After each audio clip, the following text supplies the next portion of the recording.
Yeah. Well, draft Yeah, buddy. really. I know. It's here. I was surprised you're not rocking the Packers gear today. You're walking all the green. Yeah. Yeah. My shirt wasn't washed, and so I was like, eh. Well, as long as it's washed before Thursday. Oh yeah, it'll all be ready to go for Thursday. Yeah. So are you when you watch the draft? Because I know you watch a ton of it. Do you Uh, normally rep the NFL gear or the college gear? Typically college, Ooh. Okay. because I like to see my OU boys get drafted. It's true. Plus, there's usually quite a few of them. Yeah, and then on top of that, most of the time I'm not usually happy about what the Packers did in the draft. Yeah. Well, that actually is a really good point that I think we'll have to bring up here in a little bit as Yeah. we talk about the Aaron Rodgers trade here today. But Dude, finally. I know. The more we talked about it, the more your logic made sense of just wait for money reasons. And I think it like that it happened. Like I was texting back, I knew it, I called it or whatever. Like we called it just because we knew that was Yeah. going to happen. There's a really good chance, but I think ultimately push came to shove. The draft is just too important not to have your full game plan going into it. Yeah, and I think that was a big part of it. Yeah. It seemed like they said that they didn't talk for like 2-3 weeks, no trade talks between the Packers, and I guess what it sounds like yesterday afternoon, Jets called up the Packers, said, "Okay, we got to try to work something out." I'm like, "All right, you just showed your hand. Now you just gave them Mhm. everything they needed, and I mean, not quite what they were hoping, but it's I think close enough." Yeah, it's close. Yeah, for a quarterback who's going to be 40, you don't think he's Mm-hmm. going to have more than 2 years left. I don't think. Yeah, and So on top of that, you had no other suitors. He literally told the Packers, I guess, because the Titans have called about him and the 49ers called again about him, and he said, it's Jets or I'm done. Jeez. I don't know why he wants New York so bad. Because he can be a diva there and they won't care. It's true. Just won't care.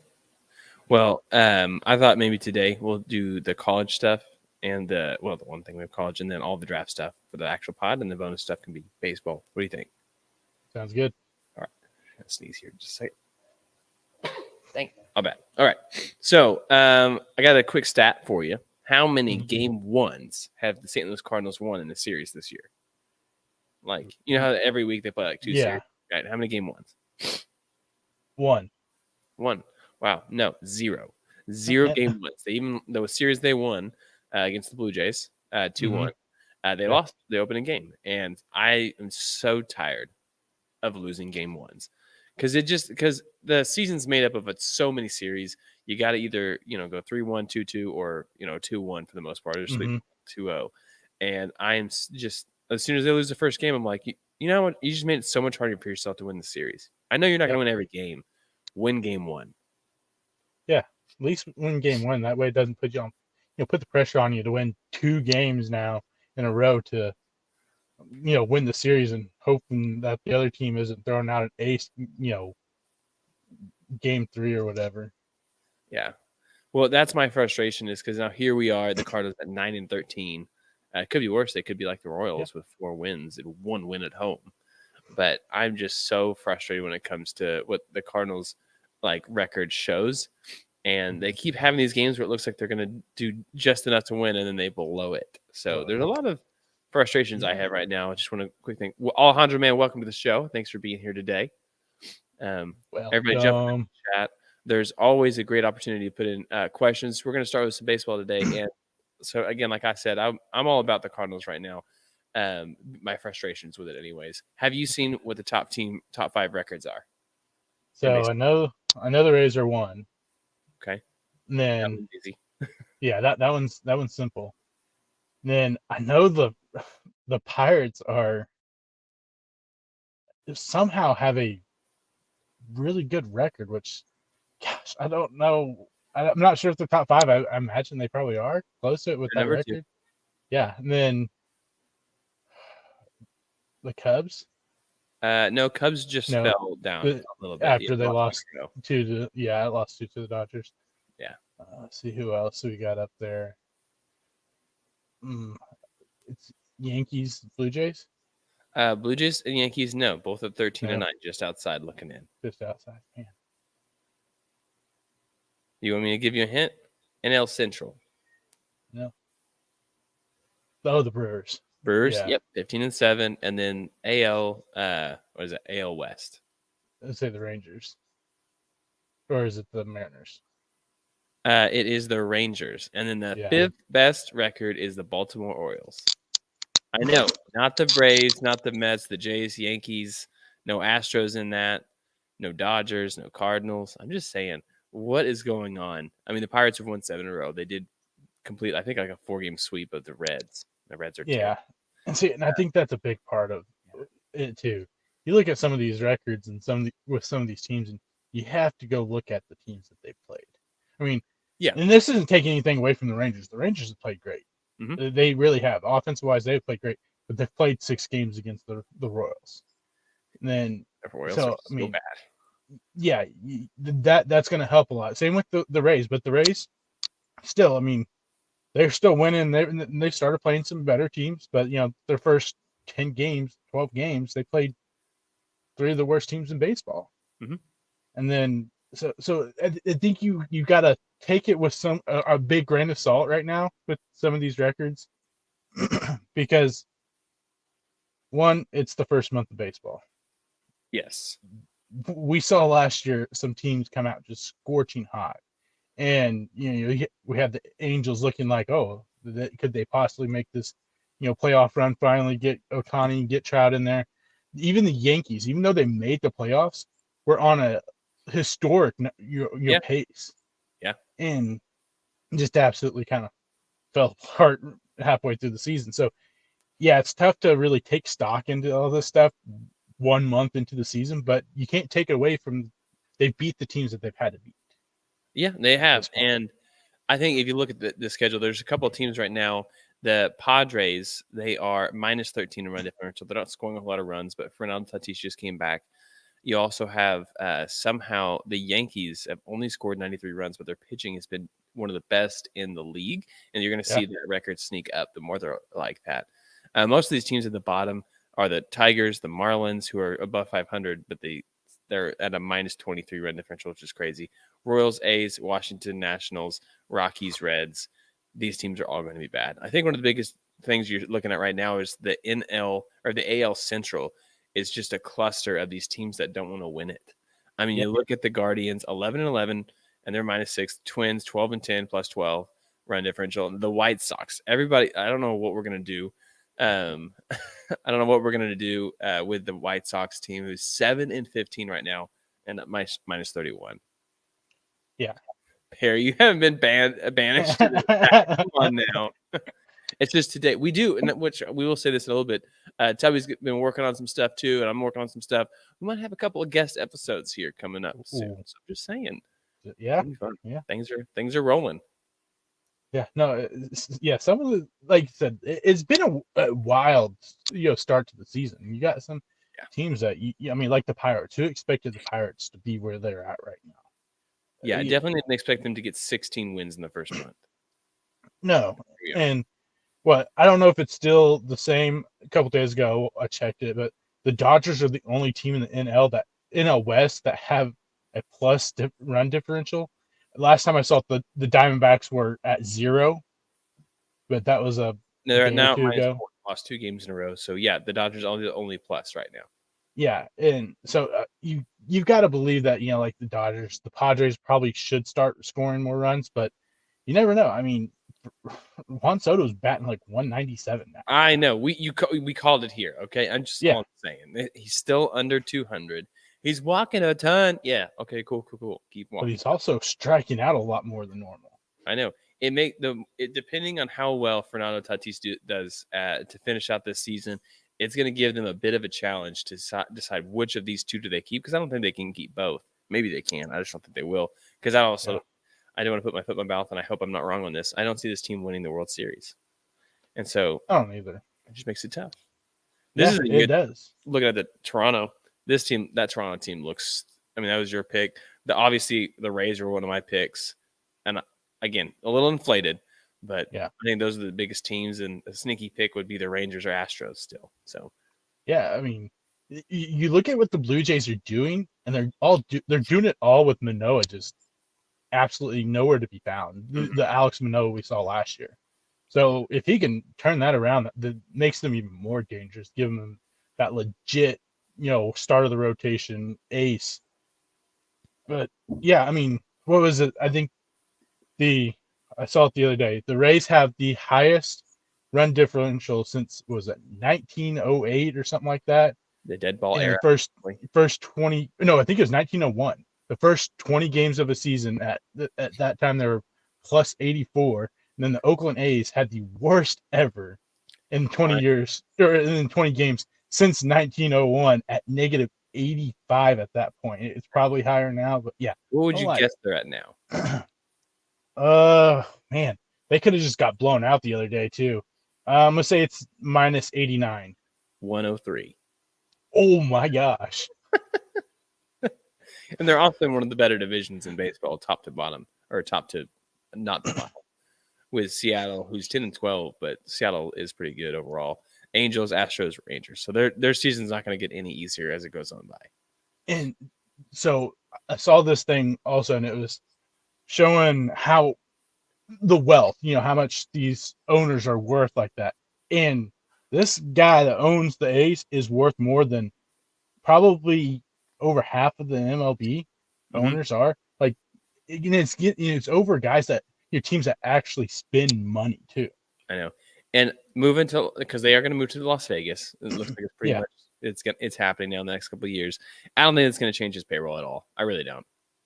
Honestly, I don't see it either. And I know a lot of people are like, oh, I think it'll make them more competitive. I'm like, the only way they're getting competitive is if they pay, if they are willing to pay people. Yeah. Wow. And why would anything change just because of location?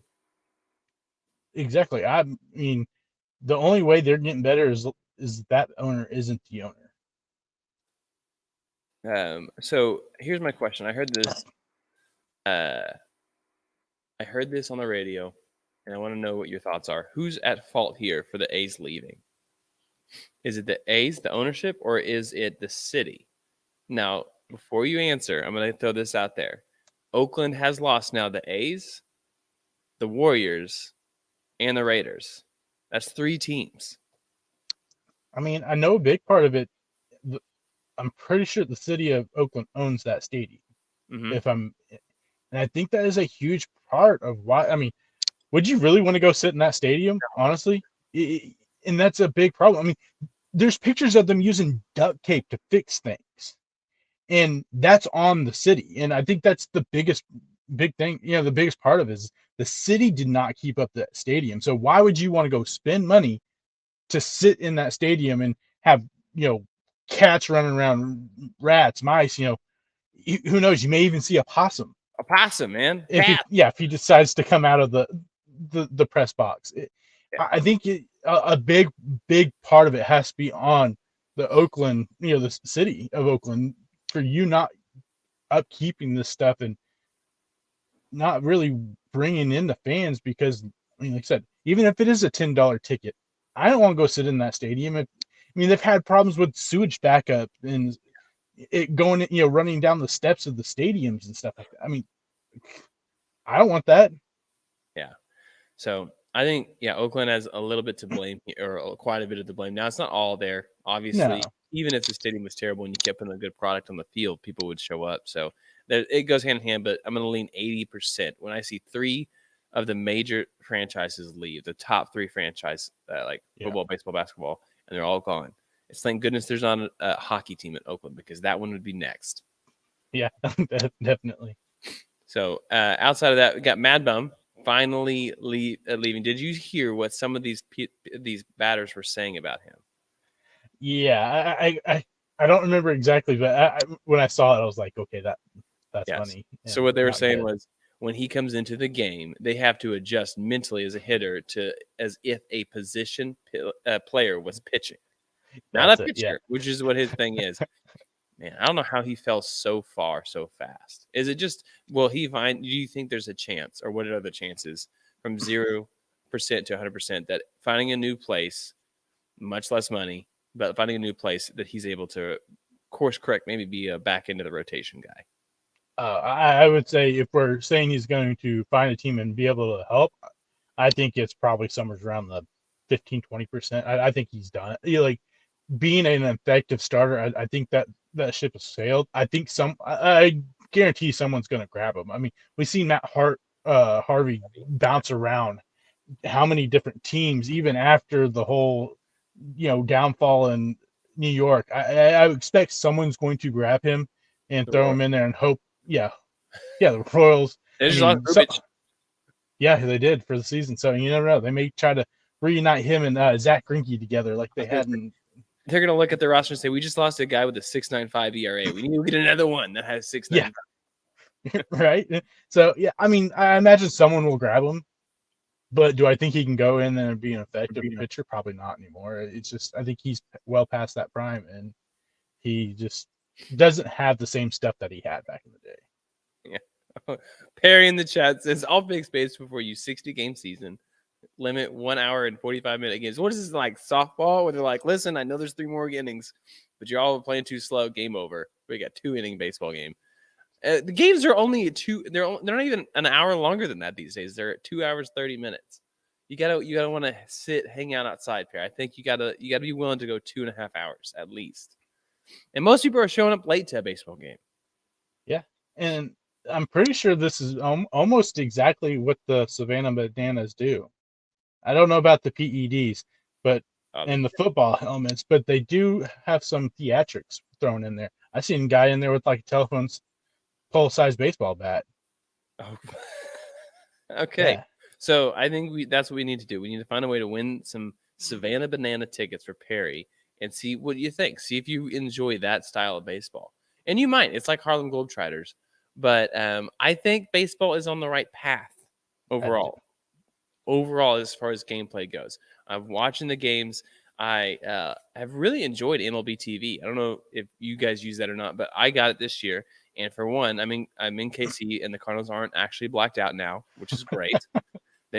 It just blows my mind. But they also include the AAA, AA, single A, and high and low A, and that you can watch too, which I think is kind of cool. If you're that savvy of a fan, or you're like, I want to go that deep, it's worth that a little bit of $10 essentially a month. I did find an app that is free that you can watch all the minor league games free. What was it?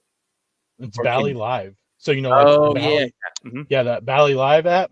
But the problem is they don't have it for like Roku or anything. So the only thing you can do is watch it on your phone. Because you can't even try to cast it to your TV. There's no button for that. So you have to watch it on your phone or an iPad. Yeah. Or something like that. But hey, still, I can watch minor league teams for free. Yeah, so that is going to be nice, Yeah. And for however long that they'll be in business. Yeah. I mean, probably this year, and that next year they'll go, okay, we're losing too much money. We'll have to put a price on this. Yeah. One of the last things, you put this on here, and I am not a fan. Aren't they trying this extra runner, ghost runner thing or whatever? Designated runner. I want to say ghost runner. In a minor league. Yeah, I'm pretty sure it's supposed to be like in one of the coastal leagues or something. Okay, so explain the rule real quick. And then, Perry, I'm curious if you think this is going to help baseball or not. So if you know anything about softball, they have the designated runner. So at any point throughout the game, you can basically not really substitute, but you can put in a base runner for someone that's not fast. Yeah, someone that's slow, but that player isn't completely subbed out of the game. They can come back in defensively, hit and whatever. Well, MLB is going to try this out down in the minor league system. My biggest question of it is it kind of like college softball, where you can basically use this rule as many times as you want, as many players as you have? Or is it just going to be like a one deal thing? Okay, say you're close to the 9th inning or 8th inning, big inning that you need, score a run, you get your guy on base, so you go, okay, let's put in our speed demon. Because if that's the case, I wouldn't, object to it too much. That's just because a runner. Yeah, but the thing is, at least your guy gets to stay in. Yeah, you wouldn't think Salvador Perez or something like that of the game itself. And so it could make some of these guys like a Gerard Dyson, who made how many playoff teams because the dude was fast and could steal bases. So you can make someone like that a premium. Their one thing is to go, okay, we're gonna designate run him real quick and let him try to steal a couple bases and put some pressure on this team. So I think it could be, cool. But I mean, I'm not gonna be mad if they don't do it. But I just thought it was interesting. I guess a take on them trying to, I guess, make the game more exciting. Yeah, maybe. I don't know if it Yeah. moves the needle enough to make that type of rule. There's already a lot of rule Yeah. changes, so I'm one of the people who's like, all right, let's let it breathe for a minute and then let's do it. And I think the next one would be robot umps, as many issues as we've had.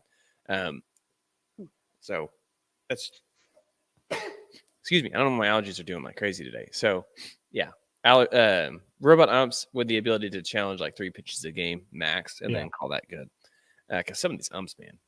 See, but the thing is, like before, like it won't be like an immediate thing. It'll be probably 5-6 years before it's put in. So they'll have done their due diligence on it instead of just going, okay, this is what we're gonna try this real quick, right now and see what happens. So at least they'll do some studies and really work it and see if it actually works out the way that they hope or expect it to.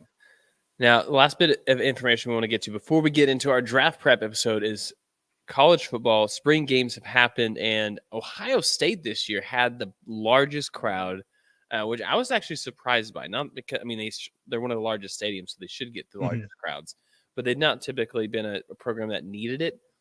So here's the question: is it a big deal for spring games to have high attended games?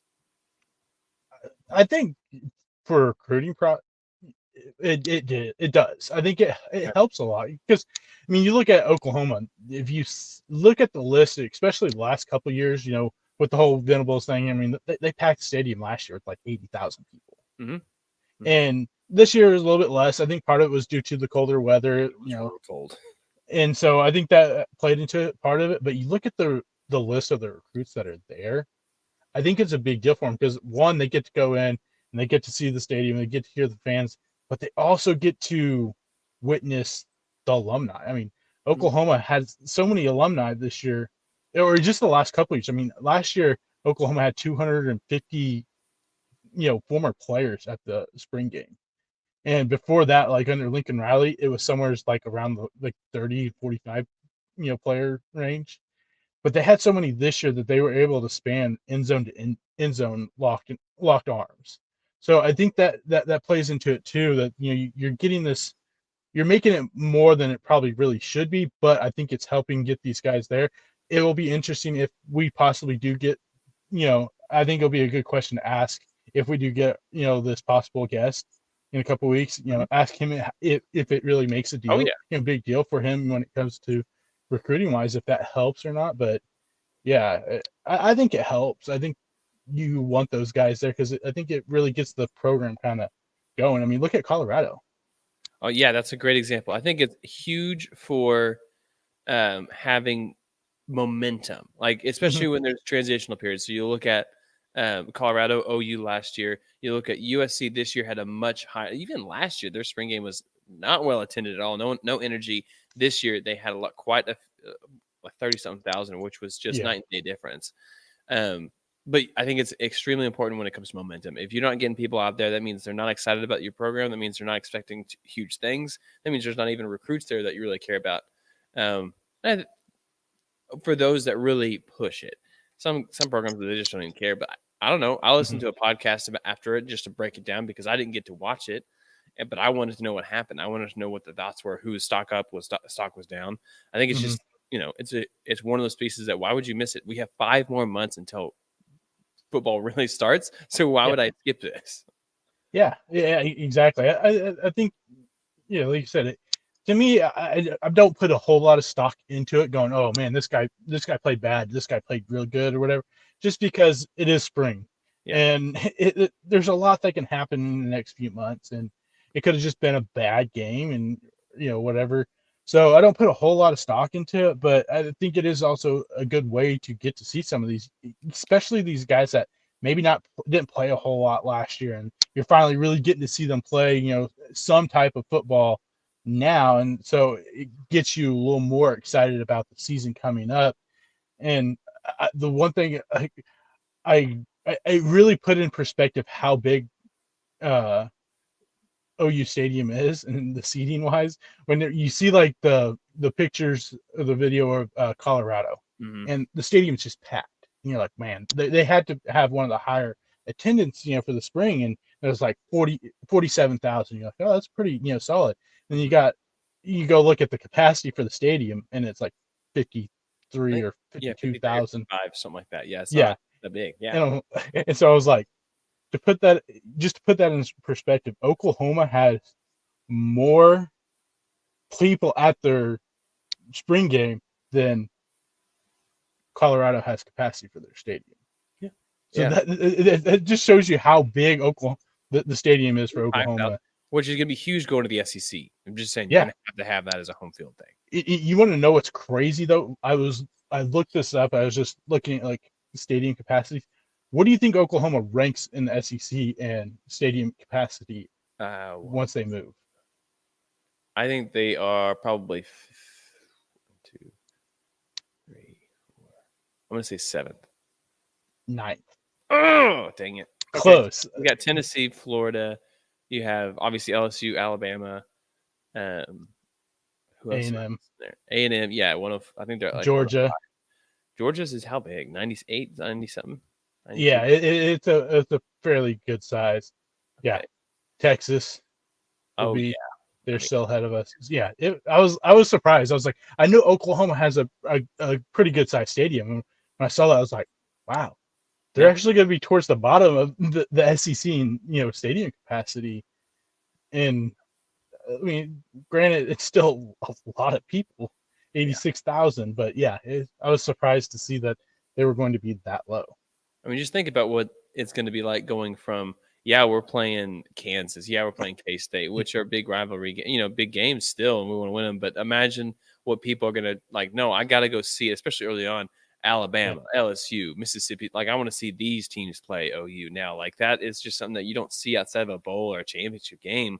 And that now you're going to be able to see it. I think you're going to have some really loud and enthusiastic fans, more so than like if they're playing Kansas. Now, when they play Vanderbilt, it's going to be the same thing. Yeah, pretty much. But Kentucky, I mean, just imagine, those games, Norman. How much more exciting those are going to be having an LSU or an Alabama or Georgia, possibly, even Texas A&M coming back to to Norman. Mm-hmm. How much more the atmosphere is going to be than, no offense to like Baylor fans or Kansas fans, Iowa State fans, but the atmosphere is going to be that much more electric for that stadium because now you have like big time, college football rivalries and programs coming into the stadium instead of Central Florida. Mm-hmm. Yeah.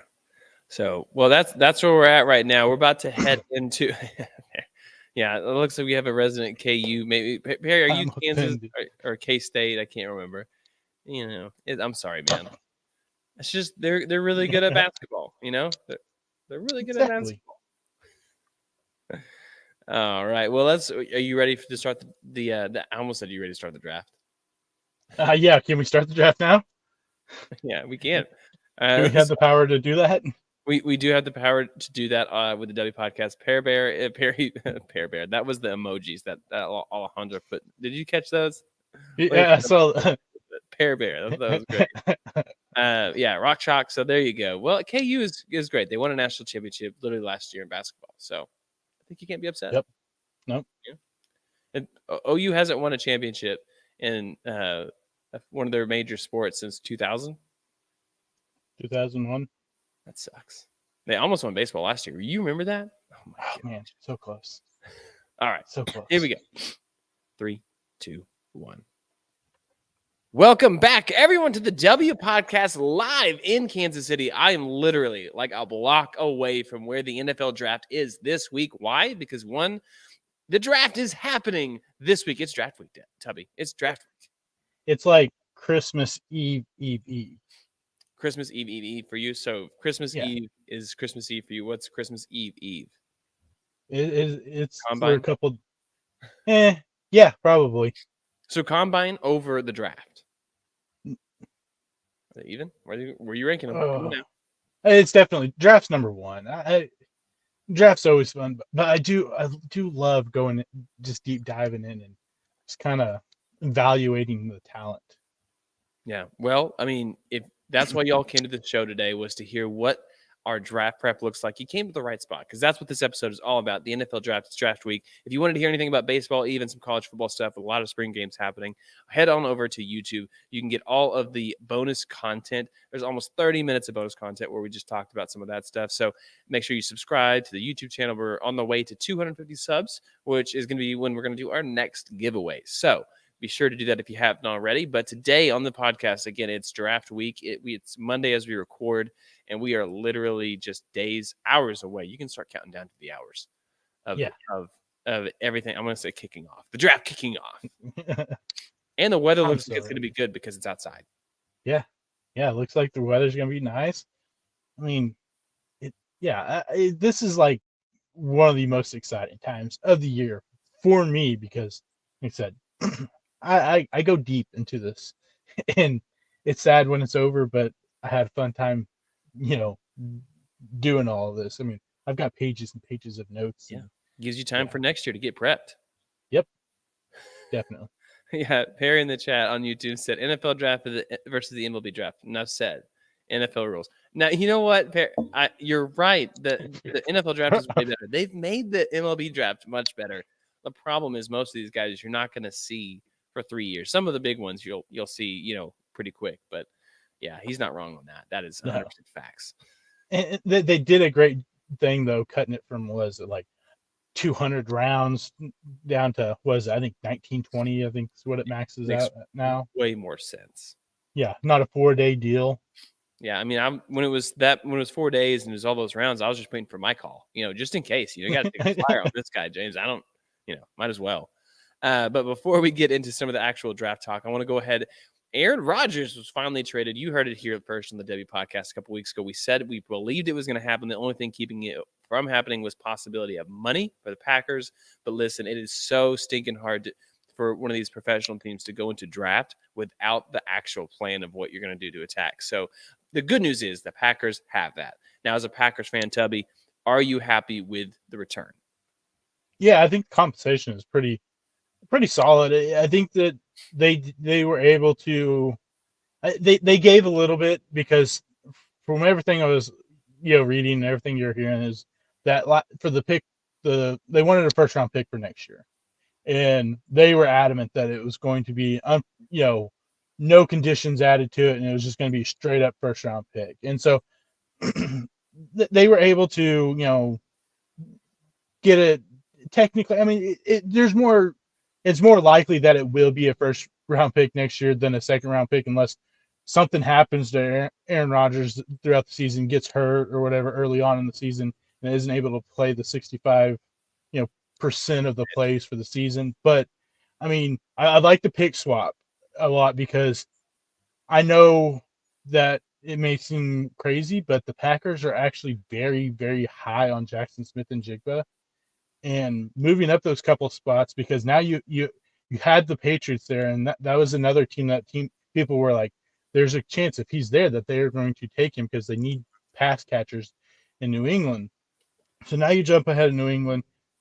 Now there's really one team ahead of you that you got to worry about possibly take him, and it's the Texans. So at least if you move up to 13, you have a much better shot than sitting at 15, hoping that he makes it past a couple teams ahead of you. So that helps. And then you get the extra second round pick for this year, which I think will be big because they have a few spots to, that they have need, and second round pick, 42, which decently high, second round pick, and the potential of having another first round pick. If something does, say Jordan Love doesn't pan out like they hope or expect, now you've got possibly 2 first round picks next year with a quarterback draft class of, Caleb Williams and Drake May. Is a lot better than what you're looking at this year. And so I think it helps them out, long term, and the Jets get the guy that they needed. And this is the one thing that I was always on is that, the Jets have all the power, the momentum because they're trying, they're going to take Rodgers. And I'm like, but there's a big difference here is that the Packers, they wanted to get rid of Rodgers. but the Jets needed Aaron Rodgers. Mhm. So there's a difference in a want and a need. The Packers, they were so willing just to go, okay, if you came to us and you said it's Jets or nothing, then you're going to retire. We're still going to get the $24 million cap space, freed up if you retire. And then if we do trade you, then if it is until, after June 1st, we're still going to get that cap relief either way. So they were willing just to sit there and go, okay, you tell us what you want to do. And they called them up. Sounds like called them up Sunday, and Jets were like, okay, we need to talk this out. And I mean, I guess good thing for Rodgers, he finally gets what he wants, and good thing for the Packers that we can move on to the era of love. Yeah, I will give credit real quick. Perry this week actually told me, he said the Packers fans should be upset at the management because it's the front office that has put them in this position, not necessarily Aaron Rodgers. And it's not like just this year, right? It's the last couple of years of what they've done with picks and stuff like that. You mentioned a little bit of that frustration within the front office on the front end before we really got the podcast rolling, of just as a Packers fan, how you felt about it. So I'm curious, as a percentage base, like how much of where we are at now with the Packers, Aaron Rodgers, and how it ultimately ended with him going away, how much of that and his performance last year, which was his worst year probably since his worst year ever, we'll put it that way, since he began starting, how much of that is on him versus how much of that percentage is on the ownership in the front office? So I'm going to say it's probably it's fairly close, honestly, but I would say it's probably closer 60-40 Aaron Rodgers to blame. And the thing is that at the time you could look at the Jordan Love draft pick and go, okay, what are we doing? We got Aaron Rodgers, but also you look at the season he had, leading up to that draft, and it was one of the worst seasons he had in his career. Yeah. And wasn't great. And he wasn't, wanting to listen to Matt LaFleur. He was wanting to do his thing because that's what he was used to with McCarthy. Yeah. After I think they said it was 2014 season, he was basically audibling every single play because he didn't like the play that they were calling, and McCarthy was okay with that. And so he wasn't willing to let go of the reins. And so there was, yes, some reason behind what they did. It wasn't just they were going, okay, we're just going to draft a quarterback just because that, we want to draft a quarterback. Yeah. They were doing it because they thought that they had seen Aaron Rodgers fall off. And that motivated him to have 2 back-to-back MVP seasons and get him back in there. But then you hear what Gutekunst and them said about last year, and he's like, he signs this contract extension, and we basically felt like he gave up after that. He called it in and said, I'm good. Didn't work in the offseason, didn't really do anything, and then finally started ramping it up a week before regular season games started going. So he wasn't in the best of shape going into the season. And as an older player, yeah, you ain't going to be at most of most of these off-season camps or whatever, but you got to at least keep yourself in playing shape to go into the season. And if you're, 1 week before the season starts and you're not in shape to play, it's going to take you 3 or 4 weeks into the season to get there. And it took him, I think, 7-8 weeks. And that was a big part of what happened with, the young receivers wasn't there to help them. So I put, more of it on him. Yeah, I haven't been, happy with some of the draft, but honestly, if you look at it with what, Gutekunst has done in the first, couple of rounds, they've actually done better.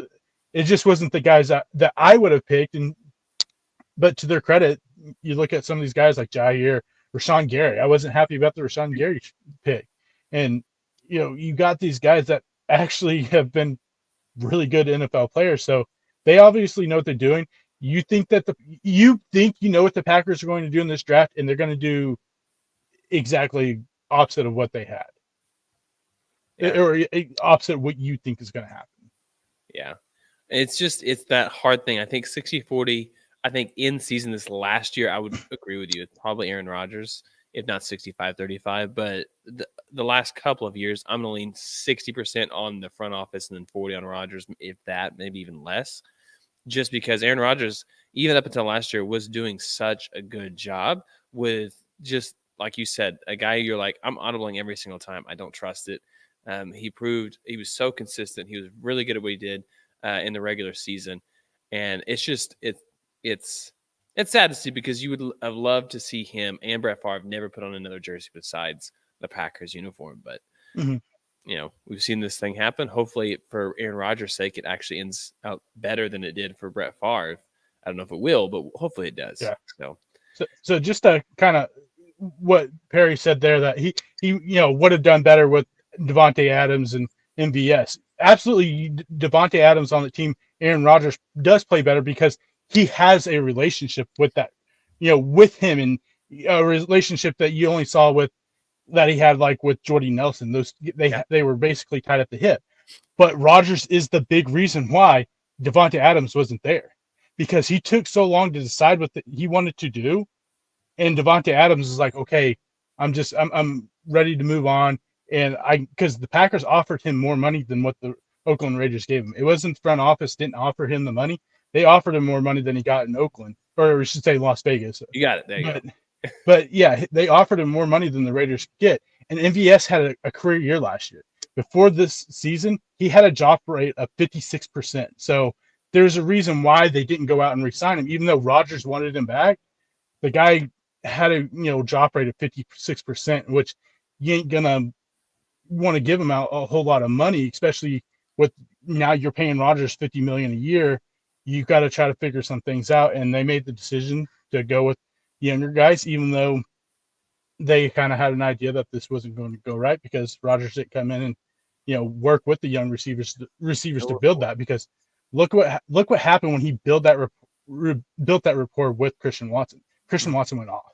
Yeah. He was one of the the hottest receivers the final 7-8 weeks of the season. So if I believe if Rodgers would have came in and built that rapport with them, we would have saw Christian Watson do not saying he's going to put up 8 touchdowns in 8 weeks like he did, but we see him have a bigger impact at the beginning of the year, and possibly that could have helped him and possibly got him into the playoffs, because they were 1 win away from a playoff win after the first 5-6 weeks of the season, where they just laid an egg most of the games. Absolutely. Well, looking at the news and notes before we jump into the draft talk real quick is going to be grass versus turf. Another report. So if you didn't know this already, a lot of the players don't like artificial turf. They really don't. They say it's more injury prone. All these things are happening because of the turf, and most teams are going to turf now. And I want to point out that the last year there was a report that said, in 2021, it was 50-50 on injuries. Like, you were more likely to. But that was the only time. And then this year went back to, no, you're far more likely to get the injuries. Is this a big deal? And should more teams be required to transition back to grass? I mean, you're the NFL, your owners, whatever. I think you got to trust your players. The players hate the turf. And it's because it has no give to it. And so your foot gets stuck in the ground, and it's almost a guarantee that you're going to tear some major ligament in your foot, your knee, whatever. So I think maybe we would see less, ACL injuries, or, injuries where your guys are, having these compound fractures on their ankles. I think that there probably should be. The grass can be, way harder to maintain, but there's also this safety factor for these guys that there's probably good reason why most of the people are wanting more guaranteed money now, because, it's still a big major injury, even though medical has advanced and the ACL isn't like it was, back in the 90s, where you tore your ACL and that was pretty much your career. It's still a major injury, and it's happening, to these guys more than once in their career, 2 every 3 years, something like that. It's crazy that the ACL numbers, the Achilles numbers and stuff like that are so much higher than they are. And I think that is a big part of it, is that we have so much more turf than we do grass. So if the players want the grass, give them the grass. Yeah. Come on, quit doing this $500,000, $800,000 investment on something that's not good. Just put grass out there. Look at the Super Bowl. It's so hard. How much did you pay? They paid for that, turf grass, hybrid for the Super Bowl. And the footing of the Super Bowl was one of the worst things about the Super Bowl. Even though the game was incredible, the field was absolutely horrible, and they paid $800,000-$900,000 for this field, and it was horrible. I know it was a disaster. Everyone's slipping around. Hopefully that doesn't happen. Let's just go back to grass. But I don't know. If Joseph was still on the podcast, I'm sure he would say, "Listen, man, your dad's probably the same way as a Bears fan. Is like, listen, this grass isn't doing us any favors." Hey, I still say give us the grass. The players want it. You got to be more accommodating to your players because you would think that the owners would want this because you're paying these guys to be on the field. They tear their ACL and they're out for the season. You're still paying them. Yeah, I know you're right. Yeah. So let's jump into some of the draft topics real quick. So do you want to start with just like your top 10 overall, who you think sneaking in there, or do you want to start with like sleepers, biggest bust players, things like that? Let's go with the sleepers and stuff first. Okay, I like it. See, most people do the opposite. That's why at the W podcast you come here for fresh content. Okay, let's hold off for the mini mock before. Let's do it towards the end. Okay, so here is one thing I want to say. If Will Anderson does not go in the top 2, I think he's one of the biggest sleepers in this draft. Can you say that? Oh, absolutely. Because to me, in my rankings, he's the number 1 player on the draft board. Yeah. But I mean, there is a realistic possibility that he doesn't go top 2. And I love that right now there's a little bit of smoke saying that the Texans are either trying to trade down, or they might take him, And I've heard some other rumors about Will Levis. I truly think that's to get the Colts to move up to get him. Mm-hmm. I don't think that they're actually going to do that. But we've seen them do it. I would highly encourage them to do it again because we've talked about it. You take Will Anderson this year, think, oh, yeah, Mario Williams. And then next year you'll get either Drake May or Caleb Williams, whoever has the better season this year. Mm-hmm. And then there you go. I think you're set up for much more success than you are this year both Drake May and Caleb Williams both look like they could be number 1, 2 out of all these quarterbacks here. And so, and you're playing this what if game, but you're still playing a what if game right here. So you said that counts as a sleeper. So I want to know what's one of your sleepers. I have another one. So mine are going to be more towards the second, third round guys. There's one guy I'm big on, and he answered a lot of things at the combine. Okay. Is he fast enough? And it's Adetomiwa Adebor. He's an edge rusher, defense tackle from Northwestern who had production, but they played him a lot as a defensive tackle, 3-4 or 4-3 scheme. And I think that after what he showed, what is he like 6'3", 289 pounds, and he ran a 4.49. He proved that he can play off the edge, but he can also play as a 3 technique in a 3-4 scheme. So he's got that versatility along there. And I think that there's a chance he sneaks back into the first round, but I think it's probably more likely he'll be an early second round pick. But I think you're getting someone that is able to have versatility along the defensive line. He reminds me a lot of Zadarius Smith, where you could line Zadarius Smith up, as a, I guess you would call him a 3-4 defensive end, or you can also put him on the edge in a 3-4 scheme. So that's one of my big sleepers for this year's draft. One of my favorite players for this draft, and I would love to have him on whatever team you have, but they have some of them have him dropping all the way to the mid-second round, which I think is just wild. Darnell Washington, I understand some of the off-the-field stuff, and that's probably why it's dropped, but this dude can block with just the best, and he is just so stinking good. I just, there's one mock that I saw on ESPN that had him going to Jacksonville. Love it. Absolutely love that fit with Trevor Lawrence. But the dude is absolutely a monster, and he can block so well. He didn't have a huge college career, but most tight ends don't. Last year, I think 2 touchdowns. I think you're going to see this guy get much better. No, I agree with the Darnell Washington. I think the biggest thing is that you look at Washington's numbers, like you said, production wasn't quite there, but you also got to look at who else is there. You've got possibly the best tight end prospect to ever hit the draft, and Brock Bowers there. He's going to steal a lot of the offensive plays away from you, and so like I said, he's an incredible blocker already, and he has room to even become even better blocker. He reminds me a lot of a younger Mercedes Lewis, where he's athletic, but can also block really well. One of my favorite players in this draft is Tank Dell, wide receiver from Houston. Absolutely love the kid, the production, and the biggest thing for me is you put on the Senior Bowl tape, the one-on-ones, or just even any tape.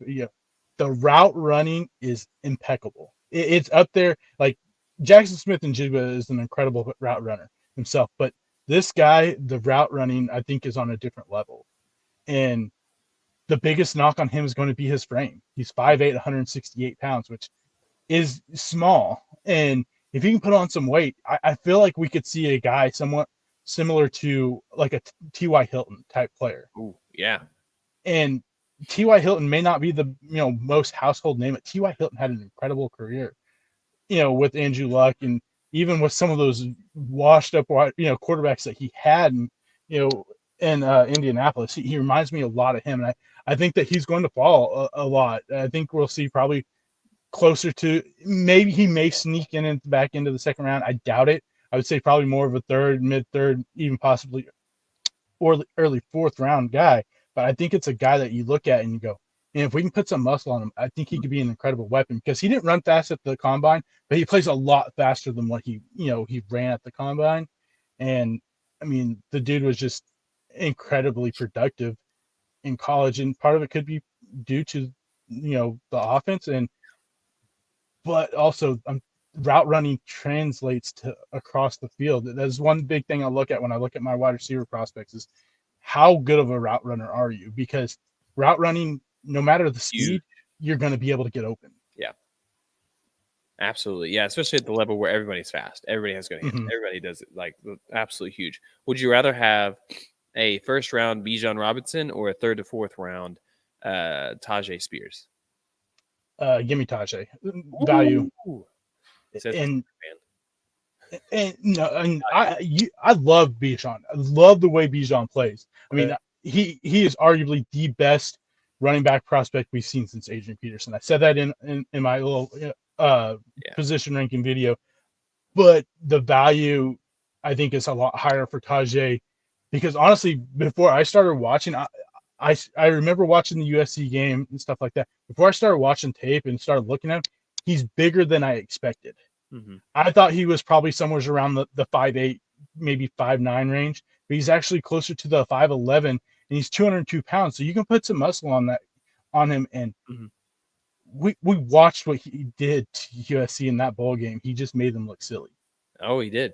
And that part of that was, a classic Alex defense, but that wasn't his only good game. So the value is just there for running back. Mm-hmm. It makes sense. I mean, you look at Isaiah Pacheco, 7th round pick. Here he is, Super Bowl. All right, so let's go ahead and do some of these. Do you want to do the what do we say, bust players? You want to do that? Biggest? Yeah, I mean, I guess we can call them bust. I'm afraid I don't want to call them bust because they haven't even played a game. That's why I put like players you're scared of, maybe. Oh, I like the phrasing. Yes, I like that. You may be worried to take. Yeah, first round, and we did put the caveat first round, like it. Yeah. So, all right. So you give me one, and then I'll go. And then we'll go one. I mean, there's one obvious one, and it's Anthony Richardson, but 100%. I'm gonna go Quentin Johnston, TCU wide receiver. Wow. Okay. You just don't mind. I don't. I think at the highest ceiling that we could see is Mike Williams, which Mike Williams is a good wide receiver. And the injury problems with Mike Williams is the big reason why we're not talking more about Mike Williams. But we've seen Quentin Johnston have injury issues. And even though he played a lot of the games this year, he played through them, he was still banged up and the snaps were low. Even, a couple of years before, he had some injuries. And my problem is are we going to get the Mike Williams, at least where when he's on the field, he's absolutely dominant, or are we going to get the Mike White? Yeah. It's a good point. And I'm not quite there. I just don't know if he can be that. And so that's what, gives me reservations on him. Is he going to be that type of receiver where he's going to get drafted high and we'll never see him on the field? Yeah. I'm going to say any quarterback not named Stroud or Bryce Young. I really don't want any piece of him. I guess if you really had to push it, like I was like, you got to take one, fine. I'll take Aiden O'Connell in the 7th. I really don't care. Like, I don't want any of these guys. I don't think there's anything wrong with Hendon Hooker. A lot of flack he gets is that he's a fifth year senior, I think. He'll be 25. Yeah, in so this rookie his year. age is there, and he very system quarterback. Yes, I see this guy Sean Clifford in here as one of the rankings. Come on, don't even touch that guy. But most of these guys, I just don't want any. Max Duggan has fallen a bunch. The closer I think we've gotten to the draft. So there's just a lot of quarterbacks, but really for me, it's any quarterback not named Young or CJ Stroud. I just don't want any piece. Yeah. We'll learn the same thing. And maybe I'd be wrong. Maybe I'll be wrong on those, but I think there's a good chance that I won't. No, I mean I'm higher on Hooker, I think, than most people are. I'm a big fan of Hendon Hooker. I think that he could be a good NFL quarterback if he gets the chance. But I've seen people talk, going to Seattle. I think Seattle will be the absolute worst spot for him because you've got Geno Smith there. Yeah, Geno's older, but he isn't going to be a guy like Hendon Hooker where you want him sitting 2 or 3 years because by that time he's going to be 28 years old. So I see a good fit for him, and I really believe that we'll have 5 quarterbacks taken in the first round. I think Hendon Hooker will get into the first round just because of the 5th-year option. And I think there's a good chance that we see the Minnesota Vikings take Hendon Hooker at 23 because Kirk Cousins, he's getting up there, contracts coming up after this year. Are they wanting to pay him a whole lot of money to stay, to be a mediocre quarterback? Probably not. Yeah. And so they're going to have to start looking ahead for a younger quarterback to say, I mean, not a whole lot younger, but if it is a 1 year, but if it is a 1 year deal where he's just sitting once a year, because I think he has the maturity, he has the experience where he's not going to be like a guy like Anthony Richardson, where I believe that he's 2 or 3 years away from even helping the team as a quarterback. I think that 1 year sitting behind him in the Kevin O'Connell system, I think he would thrive in with a big receiver like Justin Jefferson. I think that'd be a great spot for him. I had one other guy that I'm worried about in the first round. It's Joey Porter Jr. I know a lot of people at one point had him as their top corner. Yeah. But I watch a lot of the film, and the guy's stiff as a corner. His hips are stiff. He didn't have the big productive numbers, interception takeaways and stuff like that, which are could be part of the reason they didn't. Yeah, did they throw towards him, which they may have not have, but it's really good. It's a lot of the fundamental parts that I see that worry me. That can he transition to the NFL? Can he doesn't have top end speed. Can he stay with the guy, especially if he's not fluid hips? Can he, turn and run with the guy once they get past him is a big problem. So that's another guy in the first round that I'm a little worried about. Yeah. Any Alabama offensive lineman. Really. Yeah, absolutely. No offense. I know we got a few Alabama listeners. Yeah. So, Jordan, if you're listening to this, I'm sorry, but absolutely keep all Alabama offensive linemen away from my team. Oh, man. Well, that's a good question. And so then you say, who are some of the people you hope your team targets? Or do you want to say that question for last? Let's save that one. Okay. Let's save that one. So then let's say, who are the biggest – is day one of the draft, who's the biggest – riser, you think? Day of, you're like, everyone's like, whoa. I think there's one guy there's a couple guys, but I think one that might shock some people, and we talked about value, running back value. I think there's a good chance we see Jahmyr Gibbs in the back end of the 20s. Wow. There's a lot of chatter. Where does that mean Bijan's going, you think? So I guess this will be a little teaser for the mock. I actually have him going 8th to the Falcons. Oh, okay. All right. So, yeah, you go ahead about Jahmyr Gibbs. Yeah. I believe that your team. Chiefs are a team that are very interested in Jahmyr Gibbs. They are even talking like they may have to trade up to get Jahmyr Gibbs. That's one of those I don't go after. Yeah, and so I think the idea is that there's a possibility that we could see, because I don't think there's any way, as much as Dallas Cowboys fans hope Bijan drops to him, Bijan isn't dropping to the 20s. It won't happen. I think there's teams, even if teams don't trade up, I think there's a few teams in the teens that will take him because they are big on Bijan Robinson. So I think there's a possibility we see the Chiefs trade up somewhere around 24, 25 range ahead of the Cowboys to possibly take Jahmyr Gibbs. And I said, value-wise, I don't like the pick.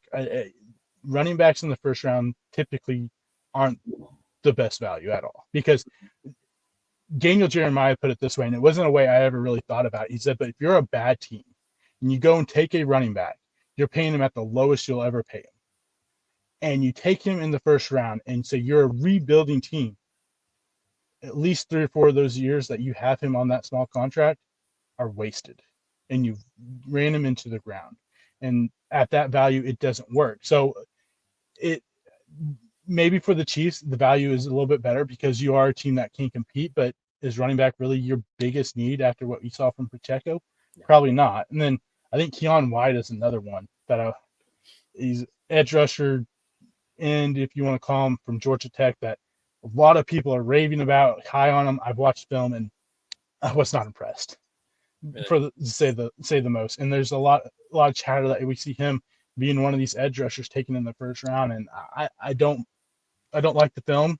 He transferred in from Old Dominion. He had a decent year. I mean, he plays with the high motor, which is a great thing, but when you look at the pass rush techniques, it's not there. Yeah. He's not overly fast, and there's not really a whole lot there for me that I was super excited about. So those are a couple of guys that you can see rise, but to me, I don't think they should. Yeah, I think biggest risers right now, I've seen a couple people where you'll see, I've seen it where Will Levis is all the way as far back as like 10 or 11. And I also seen him as early as like 3 or 4, and you're like, oh my God. So there's a lot of fluctuation with quarterbacks. So I'm going to go outside of quarterbacks. I think the biggest riser right now could possibly be like Jalen Carter, because I have seen some people say still top 5, but him and Will Anderson look like they should be the best players in this draft. So to me, anywhere outside of that top 3 range, then he's fallen too much. So I think he's going to sneak back up there, even though some of the talk around him has been not as great. And I like to point out this further proves my point. I think in 5 years from now, Colorado versus Georgia football, which program is in the better state? I'm just saying, every time I talk about a Georgia player, I got to say, I understand the off the field stuff. And now here we are again. Just saying. Feel good about it. I mean, yeah. Outside that, I think there are a couple offensive tackles that could come up. If Hendon Hooker comes into the first round, like Minnesota Vikings, I think that's a good point. Then that, to me, my eyes say this is clearly a big riser, because I see him as a second day guy. Yeah, I mean, a lot of people do. Yeah, like I said, I'm probably higher on Hendon Hooker than most people. I've been on the Hendon Hooker train since the early parts of before the college football season last year, and I see a lot there that I think that he could be a really good NFL quarterback. But the age, the ACL injury doesn't help at all. I think if the ACL injury doesn't happen, we see him up there in that discussion with the Will Levis and the Anthony Richardson, because of the production. I mean, it's hard to ignore what he's done over the last 2 years. And yeah, it could be a system thing, but you put him in a system like a Kevin O'Connell, it's a lot of like what Josh Heupel runs. Yeah. Well, you look at some of these players. I want to do this. This is kind of off the cuff. So here, just settle this with me here. I say a player, I want you to say, where do you picture them as a great fit? And I'm going to try to go outside the top 10 here, or even if it gets some of the top 10, well, I want to see what you think. So Dalton Kincaid. So I think you go a couple of different ways. I think the New England Patriots would be a great fit for him. We've seen what Bill Belichick and that type of offense can do with a really good, talented pass-catching tight end. And I think, do I think he goes that high? Probably not. But I think also another spot is to look at Washington. That's where I have him mocked. I think Washington needs a tight end, and I think they do a great job at using tight ends, especially athletic tight ends in that type of offense. All right. So then you already mentioned Hendon Hooker. You felt like a good fit was really the Vikings. I think that's a great point. I want to look at Quentin Johnson. Where do you see him ultimately finding his home? This one I think is hard, because obviously, if you've seen the news, they didn't invite him to the draft because the NFL is scared that we would have a green room moment where he doesn't get drafted in the first round. And so I still think he goes in the first round. Okay. I think a great fit for him is the Giants, a team mid-20s that are desperate for wide receiver help. And if you hit, you got a guy that, a lot of people at the beginning of this draft process would was a top 10 talent and was the best wide receiver in this draft class. So I think it would be a great fit for them because, like I said, you need a wide receiver and you need one bad because your wide receiver group is not good. Yeah. What about another wide receiver, former Biletnikoff Award winner, Jordan Addison? Jordan Addison, I really like the fit, and this will stem basically on if a quarterback comes back, and it's the Baltimore Ravens.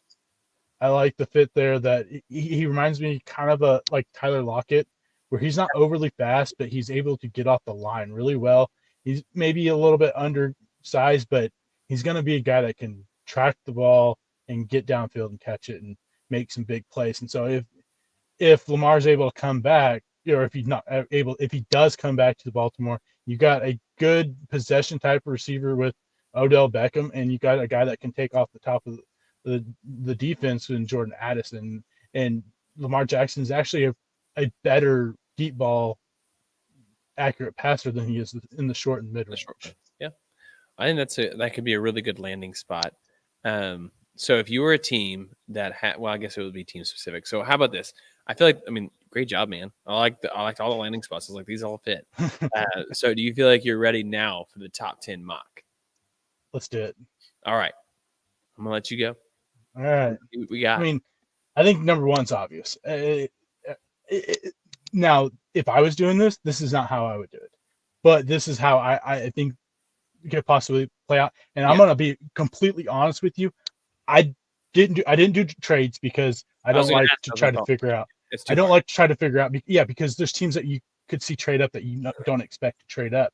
And on top of that, I don't believe that this mock draft will be anywhere close to what's going to happen, because I think this will be an insane first round where we see a lot of movement in this draft. I totally agree. Yeah, but this is fun. Yeah. Oh yeah. I think it's going to be an exciting first day. But I've got Bryce Young number one. I think is the consensus. Everyone, Bryce Young is now the number one. If I was the Panthers, I'd be taking CJ Stroud. Honestly, I'm over Bryce. Is it purely just based off of size? I don't know if you saw that report. I think that's part of it, but testing thing or whatever. Yeah, I don't play too much into that, honestly, because one, it's been around for 2 years, 3 years, I think at the most. There's not enough evidence there to say, okay, these players that have scored higher are had way more success than these guys that have scored low. So I don't pull too much into that, but I think that we saw what Stroud did in that playoff game, and it was something best teams. Yeah, it was something that we didn't see him do, and a lot of it is due to the fact that Ryan Day doesn't want his quarterbacks running. And we even saw it with Justin Fields, who is a guy that a lot of people were like, "Oh, he's not a running quarterback." I'm like, you look what he did in high school, and you look what Georgia asked him to do his freshman year. He came in, and it was to be a running style quarterback. I don't think he's on the level with Justin Fields as a running quarterback, but I think he is closer to a guy like a Josh Allen when it comes to running, because we didn't see it a whole lot, but he has the athleticism, and we saw what he was able to do against Georgia. And I think we could see a little bit more of that in the NFL than we've seen in college. The thing with Bryce Young is that he has really good football IQ, which is something that you really need. And he has a good ability to get out of, bad situations. But I don't see a guy that has overly strong arm, and he's not overly athletic. So if you put him behind an offensive line that isn't good, and with that undersized frame, if he takes a lot of hits, there's a chance that we only see him for a few years in the NFL, because injuries have taken a toll on his career, because he is, 5'10". They had him at 204 pounds. Can he sustain that? We'll see. Yeah. And so number two, I'm going with Will Anderson. Okay. I put this out there. I like it. I put this out there about a month ago, and I believe that a lot of people had listened and they stole my idea, because before that, I didn't see a whole lot of this. 100%. That a lot of people are like, oh, they should do this and that. Now I'm seeing it more often. So people heard and they stole my idea, and they didn't give me credit for it. But I think this is the most logical spot for him, is at number two. Texans, you don't need a quarterback. If you are not sold with CJ Stroud, Will Levis, or Anthony Richardson, don't do it. Take the best player available. And to me, it's Will Anderson. I know that there is murmurs that it's not Will Anderson, that is Tyree Wilson. Mm-hmm. And so you could see something there. but I'm taking Will Anderson. I think he's the best player in this draft. You got D'Amico Ryans there, one of the best defensive minds in football. It just makes too much sense. Yeah, I agree. Number 3, I got Tyree Wilson. We got Cardinals. They need defense. They need pass rush. They need somebody on defense. Yeah, I mean, you look at this team. Hassan Reddick was leading sack getter in 2020. Gone. J.J. Watt last year. Gone. Yeah. Then for some reason, the other guy from 2021 is slipping my mind. He gone. Oh, it's Marcus Golden. He gone. Yeah. Your top sack guys are gone. So you need someone that can put some pressure on him. I'm still a little on the fence about Tyree Wilson. I think that he's not overly explosive, but he could be a guy that is more of a power rusher. So we'll see what happens there. So I have him going number 3. Number 4. Let me pause you real quick here. Okay. So is this both these picks I think could be traded on game day? We're not doing trades in your draft, but I'm just saying between these two, are you more likely to see the Texans or the Cardinals trade this pick? Because both of them have different ways of achieving where they're going. One has a quarterback, one doesn't, but I don't know that one wants this quarterback class. Yeah, I think it's the Cardinals. I think they're the most likely of these two teams. Like I said, I think there could be a smoke screen there with the Texans saying, "Hey, we're into on Will Levis," just to try to weasel a couple picks out of the Colts. But I think the Cardinals are more likely. I think that there's a chance that we see a team like the Titans move up to 3 to take C.J. Stroud. Yeah. And so maybe the fall may not be as far as some people are expecting. Yeah. Okay. Well, I like it. Sorry, I interrupted you. I just was a thought on those. So you're at pick 4. 4, I've got Will Levis. The Colts love Will Levis. Yeah, absolutely in love with Will Levis. And I think that there's some argument that he could be a good quarterback. A lot of the stuff I watched on film was mechanical issues which can be fixed. But there's the window where I go, it's either we're getting Mitchell Trubisky or at the ceiling, you're getting Josh Allen. I'm more towards the Mitchell Trubisky side of it all. There's just some of the decision making is a big problem, and that was a huge problem for Mitchell Trubisky. At number 5, this one may be a surprise. So we haven't had Jalen Carter go, and I know the Seahawks have been a place that have been, Jalen Carter won't get past the Seahawks. I think it's a smokescreen. I think Seahawks are trying to maybe bait someone and maybe trading up or just trying to keep people off the scent. But they go Anthony Richardson. Wow. Really? They got Geno for a couple years. He's older side. Yeah. You got a guy that, like you said, 2 or 3 years down the road is before we'll see him. You've got a guy that can sit there and get better. And I think it would be an ideal spot for Anthony Richardson, honestly. If he had a pick, he can sit behind Geno Smith. Yeah. I mean, I don't know a whole lot you can learn from Geno Smith, but at least the offense coordinator has shown an ability to be able to turn Geno Smith into a halfway decent quarterback. Yeah. So, I like that top 5. I like that as an option. I just wasn't seeing it. I didn't see it coming. I'm going to be honest with you. I just didn't. Because of the will. Yeah. I mean, a lot of people think, because his draft stock has risen so much just because he's the most athletic quarterback ever measured at the combine. Yeah. I mean, he is flat out. So is it cool if I go ahead? I'm going to give you my top 5 and then we'll go second back 5. How about that? Yeah, go for it. I'm going to lose track. Nope, you're good. All right. So at number 1, I also have Bryce Young. I think it just makes sense. If it went CJ Stroud, either way, one of these two guys is going to go. For the second pick, I'm going to keep it the other way, where the Texans don't take the edge rusher. Instead, they take a quarterback. They fall into that.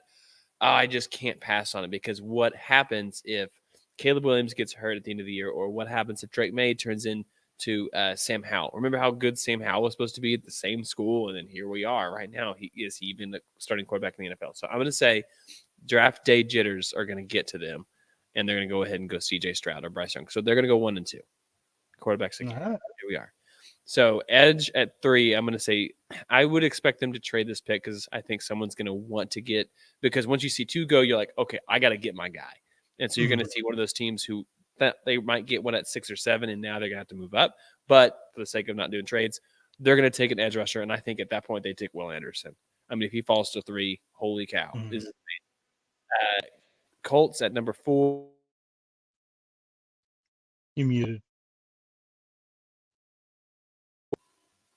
Can you hear me? Oh, there you go. Sorry. Yep, you're good. I don't know what happened to my mic. It just said it lost connection. Anyway, so Colts at number 4. I think at that point they also go Will Levis. I just like him too much. And you look at this guy's numbers against the best teams, the best talent. He had some of the worst numbers. Same thing with Anthony Richardson. So maybe I'm wrong. I was wrong about Josh Allen. Okay, so it said this is Josh Allen 2.0, or could be. Yeah.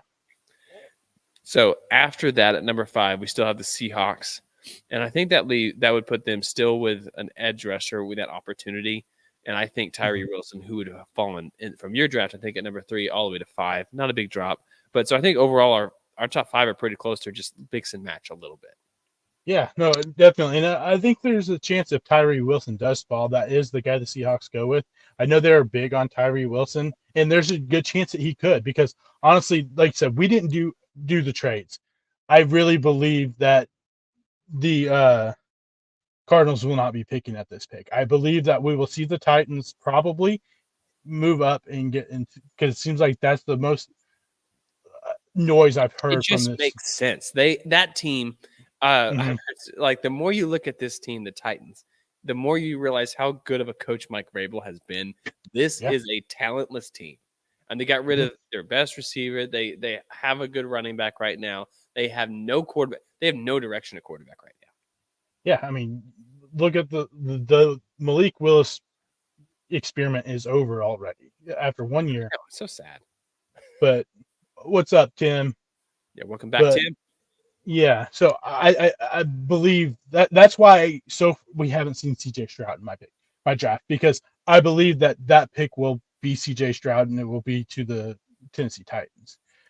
So if we're talking that way, I would trade that way. So we'll go ahead and go to 6. Yeah, and this is a team that could go a lot of different ways on the defensive side, and you could also you never know if they could trade back and get more picks. I mean, they have 6 and 18. They have their 18th pick too. They have so many directions. You're right about this, where they can go.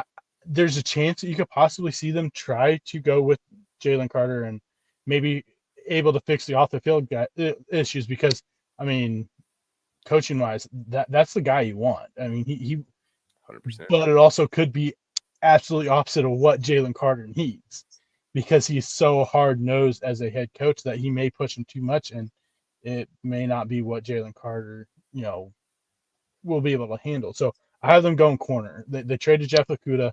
They were able to sign Cam Sutton, which I'm not big on Cam Sutton. So I think they're probably leaning more towards Devon Witherspoon, even though I'm bigger on Christian Gonzalez. I think Devon Witherspoon will be the guy, because I think that they will take his physicality more along with what Christian Gonzalez brings. Yeah. And then this is another spot that people are probably like, oh, CJ Stroud could go there. They've said they're out on the quarterback market, that their guy was Bryce Young. That's why they tried to trade up earlier to number 1 before the Panthers were able to do it. And it's another spot where people go, oh, Jalen Carter, number 1, player on the board. They're not a team that needs a defensive line. No. For the record, each of their last 4 first-round draft picks are not on this team anymore. Yeah, they have not done a good job drafting. So, and really, defensive line isn't their biggest need. I think they go corner also. I think we see Christian Gonzalez come off the board. And this is where I get to the point where the Falcons, I believe, will probably trade out of 8. If this is the way if the board goes, because they are a team that people are looking at going, okay, they have scouted Devon Witherspoon and they have scouted Christian Gonzalez, the hardest out of all the players, and they're wanting another big time corner to go opposite of AJ Terrell. Yeah. And at this point, if they don't trade out, I think they go best available. And everything I've read is that Bijan Robinson is the top guy on their draft board. Wow. And this is where I see Bijan possibly going. And this is where I have him mocked, because at this point, they're 2 guys without trading, without doing the trades. Their other 2 guys aren't there, in Devon Witherspoon and Christian Gonzalez. So I think we see Bijan go here. I don't like the value, but it also, like you said, he's a transitional type of running back. He is someone that he can be on the field constantly where you don't have to have another guy come in and pass block because Yeah. Bijan can do that. 3 down back. Yeah, absolutely. A And top catch out the 10 this year backfield. was crazy. Yeah. And so said there's a chance that we see somewhere in the 5 or 6 range where everything just kind of blows up. Yeah.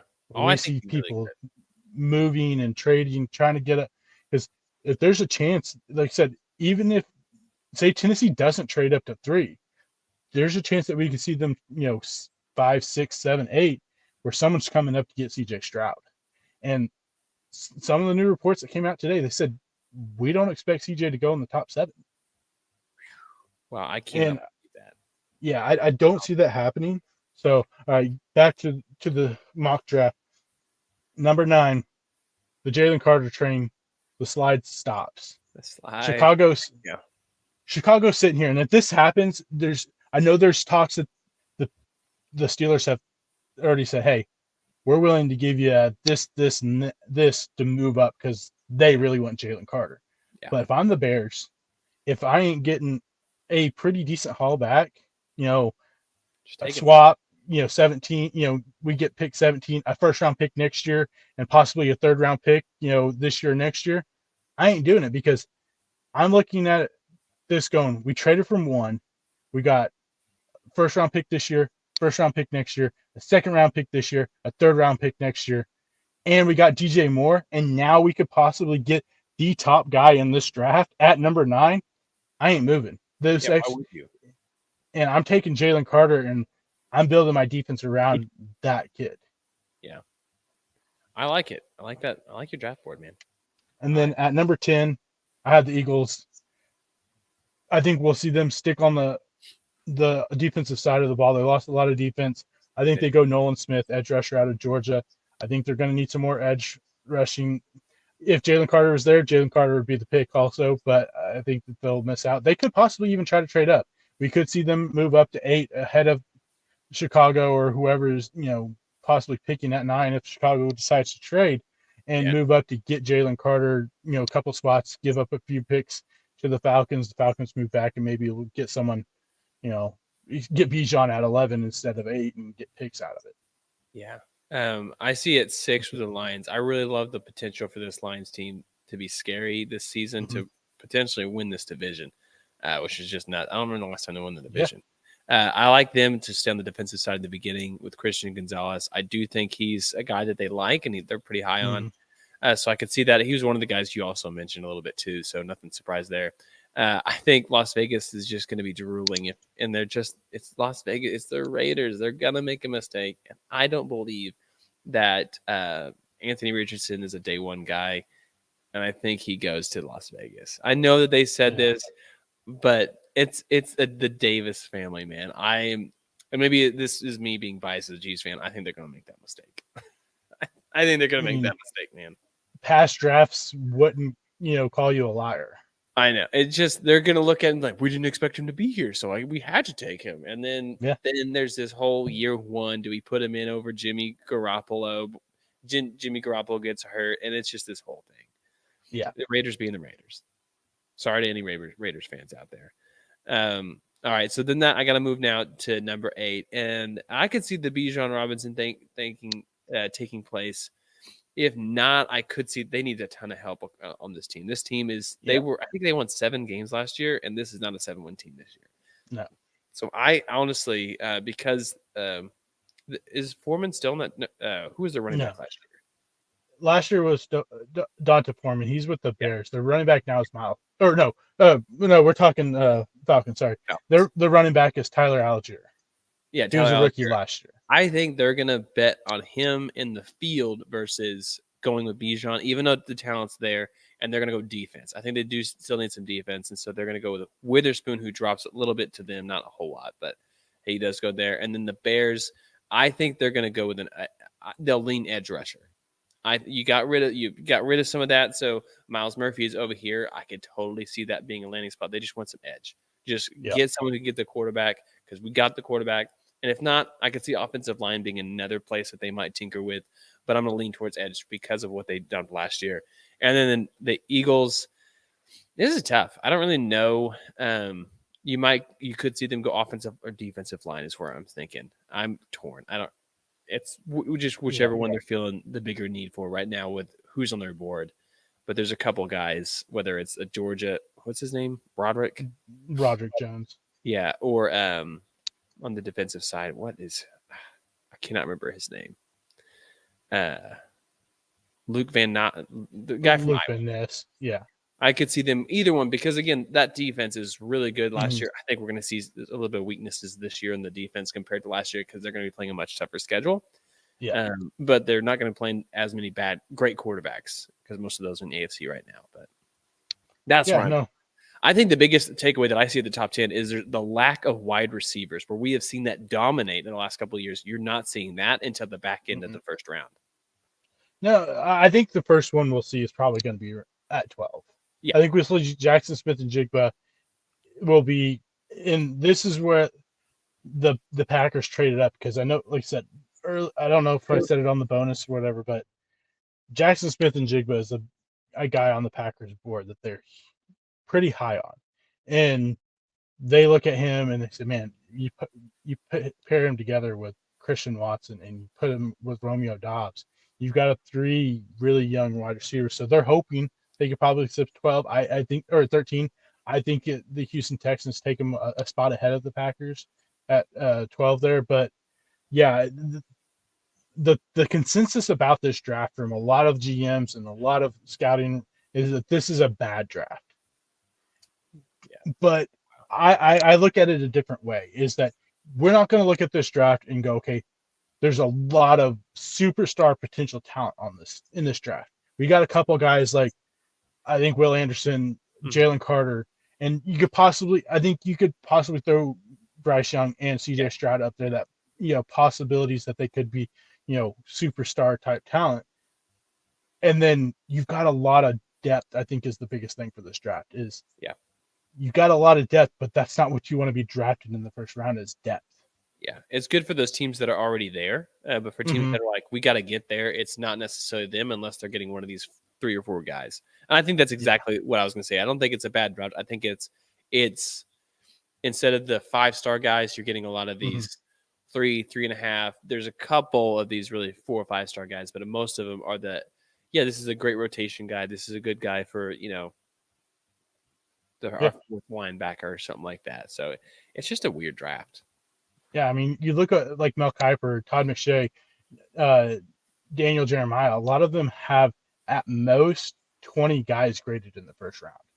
That's it. Not even the full 32, NFL team. So I think, it's a draft where there's a lot of depth, especially middle of the rounds. I think you can find a lot of depth, especially if you need edge rusher, offensive line. I think cornerbacks are. And this is what, I made these videos, and the one I was most excited to make was the cornerback one, because this is my favorite group of, position-wise, is the cornerbacks. And no one really wanted to watch it, but I think there's a chance that you have somewhere around 15 cornerbacks in this draft that we'll see starting in the NFL at some point. You're muted. My elbow had hit it. Sorry. That is a huge number. That is insane. Yeah. Another one of my favorite players and sleepers in this draft is Clark Phillips. If you watch the videos, he made my top 5, and I guarantee you a lot of people are surprised, but the guy is an absolute dog. For being 5'9", 200 pounds, the dude is everywhere on the field, and you look at him and you go, I know for one thing, sure, he will be at least one of the top, I think, slot corners in the NFL, because he's just everywhere around the football. But also I look at him and I go, he reminds me a lot of Asante Samuel Jr., which a lot of people were, not high on because of the size. He's 5'10", so he's not a whole lot bigger than Clark Phillips, but I feel like they play a lot alike. But I think Clark Phillips is more physical, especially in the run game. The dude will come up and just lay absolutely hits on him, but he's always around the football. Had 6 interceptions last year. So yeah, this cornerback group, I love it. And I think that there's a lot of depth there, and like I said, edge rushers, offensive tackles, tight ends. This is probably the deepest tight end draft you'll ever see. Really good. We didn't even talk. Didn't really talk much about Kincaid. Yeah. Obviously, I would like Washington, but who's the other guy from Notre Dame? Michael Mayer. Yeah, that didn't even get to talk Yeah. about him. I think these are three guys. Those are three guys who could be all pros. They had that potential. Yeah, and like me, value-wise, Sam Laporta, the tight end from Iowa, to me, he's the biggest value. I think if you can get him in the second round, a guy that I think could be a lot of like what we see TJ Hawkinson do in the NFL, where he's a good blocker and he's a really good, receiving tight end. They reminds me a lot of like, and you look at where Hawkinson went in the draft. He went ninth.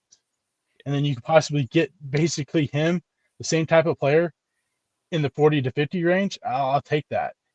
Yeah, I love it. I'm very excited. One, because it's going to be a busy week here in KC with the draft here. I cannot.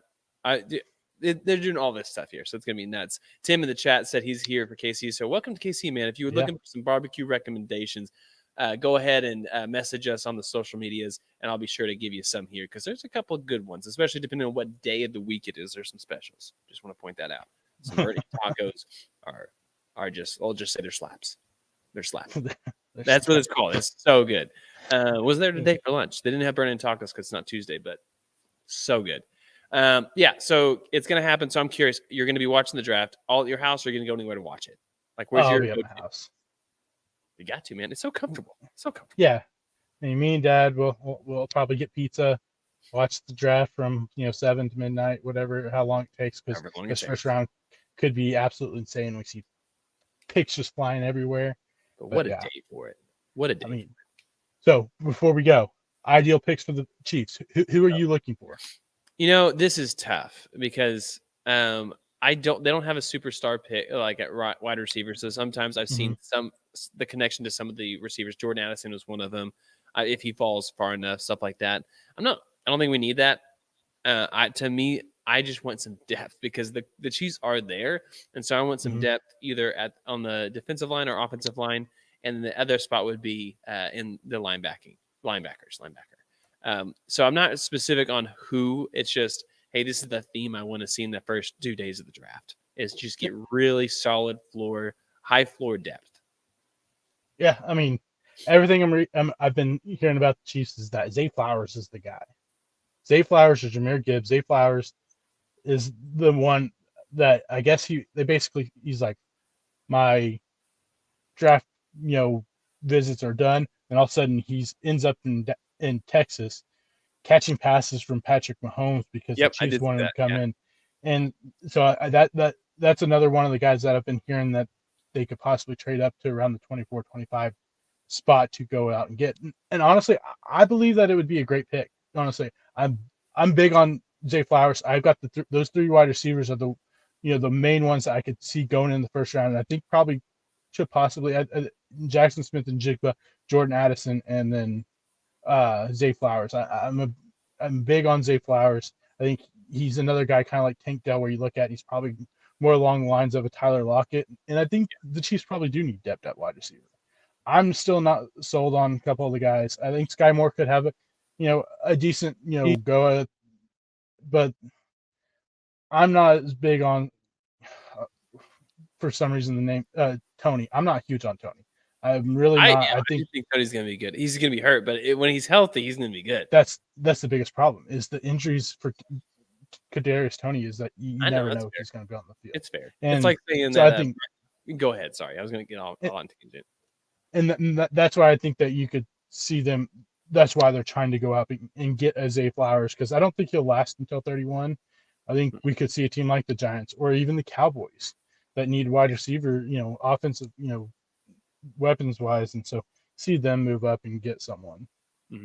But I think offensive line though it would be a great depth player, an another edge rusher. I mean you lose Clark, and I don't know what the status with Dunlap is, if he going to play and if they're going to resign him or whatever.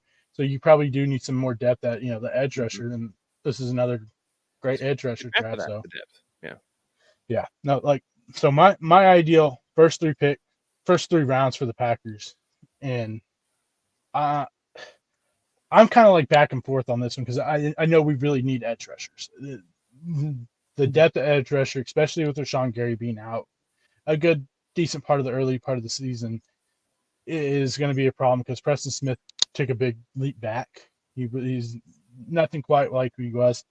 I would like to see Miles Murphy, but I really believe that if Jackson Smith and Jigba was there, that's who they take. I think it would be a great start for him. Go out and get Jackson Smith and Jigba. Then you got second round come up.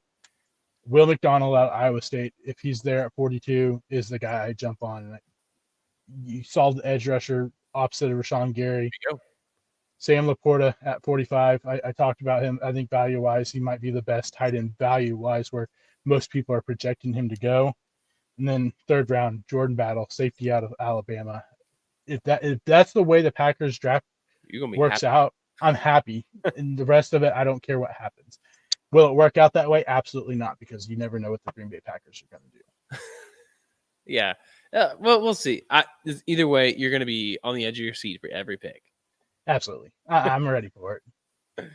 Well, that is great. I mean, it's the show. Thank you all so much for joining the chat and on YouTube or just coming and hanging out with us for a little bit. We really appreciate it. If you haven't already, make sure you subscribe to the show. If you're going to be in Kansas City this week for the draft, hey, man, welcome to KC. KC Mo. Just want to put that out there. Not KCK. We're not in Kansas. We are in Kansas City, Missouri. So welcome over here to it. And if you want any food recommendations, coffee shops, shoot us a message, and I'll be sure to give you the right places to go because there's a lot. And then one thing, if say maybe we didn't hit on your team, with our mocks or whatever, if you have any questions or something, leave us a comment over to YouTube, leave us a comment on this video, and I'll do my best to check it as much as possible. James will do it, he'll get the notifications or whatever, and we'll do our best to answer those questions. Maybe who you wanting to see your guys take, or who do you think could possibly be going, with your team first couple of rounds. Just drop some questions, and we'll do our best to answer those before Thursday. Can't wait for draft weekend, really. But till then, man, we're gonna have probably draft recap next week. So stick around with us. If you haven't already, subscribed to the podcast on Apple Podcasts, Spotify, wherever you're getting your podcast. But till then, we will see you all next week. See ya. Happy draft week, everybody.